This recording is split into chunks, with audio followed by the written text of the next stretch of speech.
Hey friends, Amy Welch, Sapphire Ambassador, and Sarah Taylor asked me to do a quick video to talk about my journey to Ruby and how I got there and any tips I could share.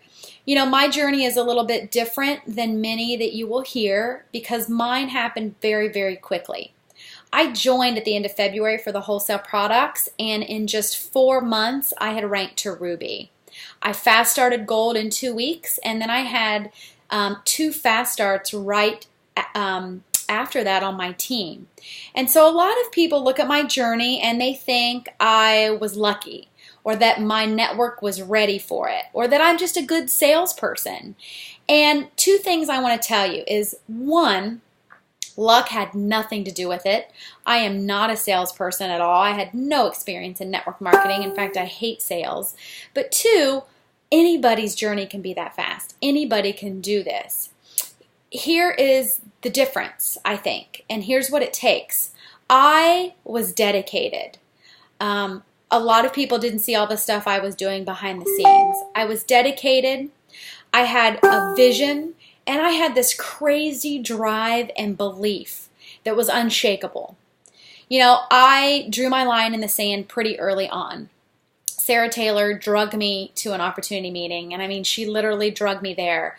Her and I had never met. I didn't want to go, but thank goodness she did, because that was the night that I decided I'm going to do this, and I'm going to work this like a real business. So I drew my line in the sand.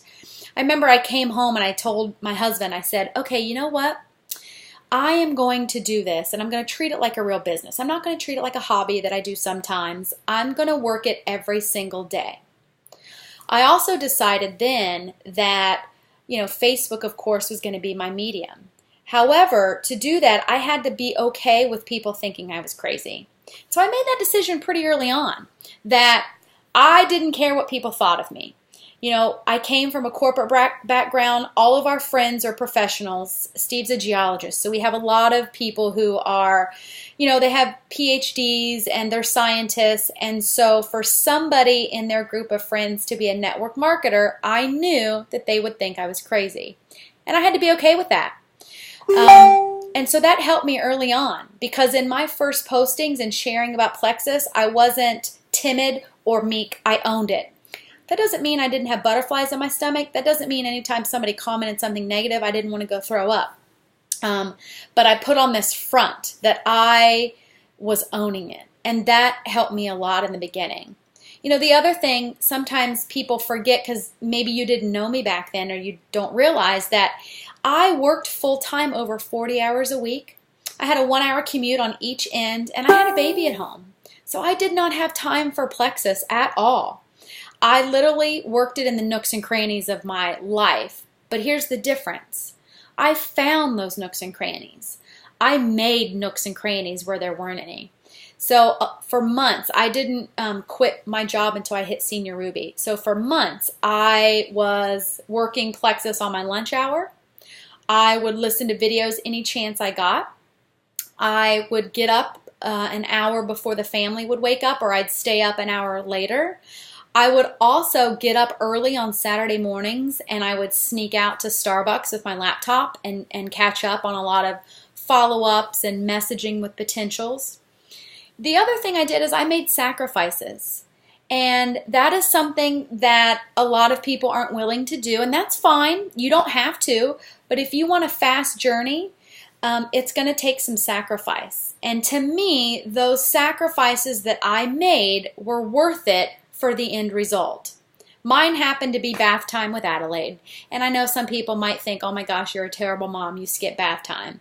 But, a lot of the calls happen in the evenings, a lot of opportunity meetings. And so I decided, okay, I'm going to let Steve do bath time by himself. It's great bonding for him and Adelaide anyway. But that was kind of a decision I made. So there were a lot of evenings where I was on a team call, or I was on a training, or I was listening, or I was at an opportunity meeting, because I knew that the sacrifice up front was going to be worth it later. So what did I do? I talk about having that crazy belief.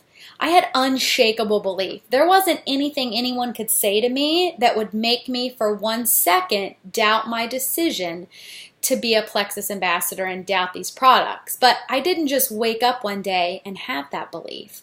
I found it. And for me to have that belief, I had to be educated myself in Plexus as a company, in the products, in the testimonies of the people who have been on the products.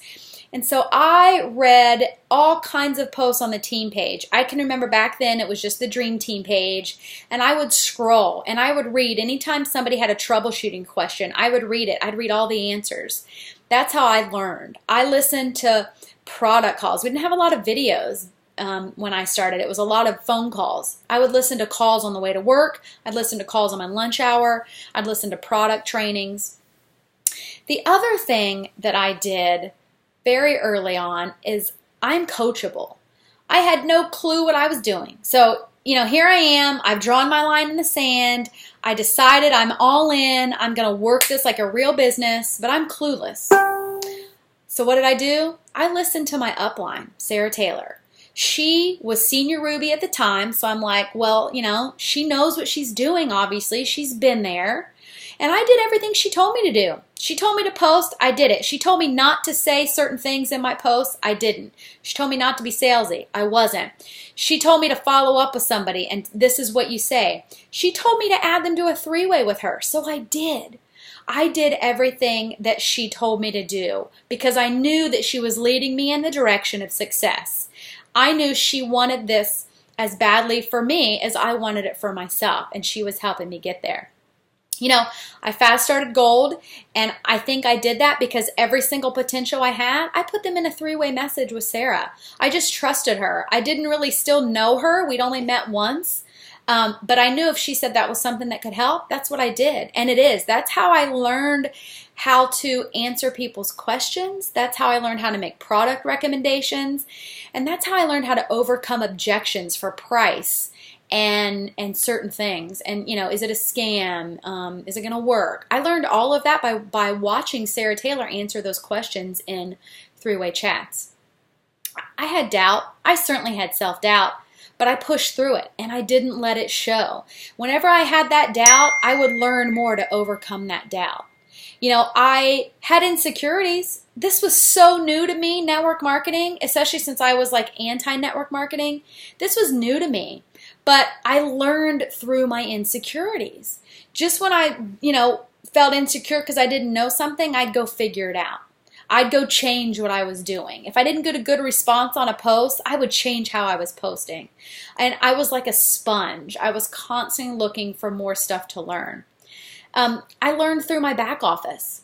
I can remember logging in and not knowing anything. But I logged in and started playing around and, would ask Sarah Taylor 1,000 questions a day. That's totally normal. When you are new, do not ever hesitate to message your upline. And if your upline's not working the business, go to their upline. That's how we all learn. I can't tell you how many times I asked her the same question over and over until it clicked for me. But I learned through my back office. I leaned on my upline and I was coachable. Once I was senior gold, I realized, okay, I had a team under me now. Now what do I do? Had a pretty good team. And that's when I created my team page. I had enough people who were working the business, and I thought it's time for us to have our own space. So that's when I started doing my own team events, my own online Facebook PJ parties. I had never done one before. I don't think I'd ever participated in one before, but I just took that initiative and got in there and learned how to do them. I started doing my own team calls. Now, I still, at that point, we were a young team. Like I said, I was senior gold. I had a handful of people working the business. I still leaned heavily on Sarah Taylor and her trainings and her knowledge. But I started doing a monthly team call. And then I slowly increased it from there, helping my team. I never missed an opportunity meeting. That also helped build my belief. So I think that really is what got me to Ruby so quickly. I dug my heels in. I was dedicated. I made sacrifices, and I wasn't stopping until it happened. And so I hope that was helpful. I know you guys can do this. I promise you there are going to be people who are brand new, who may not even join right now, and they're going to be Ruby by January 31st, and they're going to be at that retreat with all of us. And I can't wait to see all of you guys there too.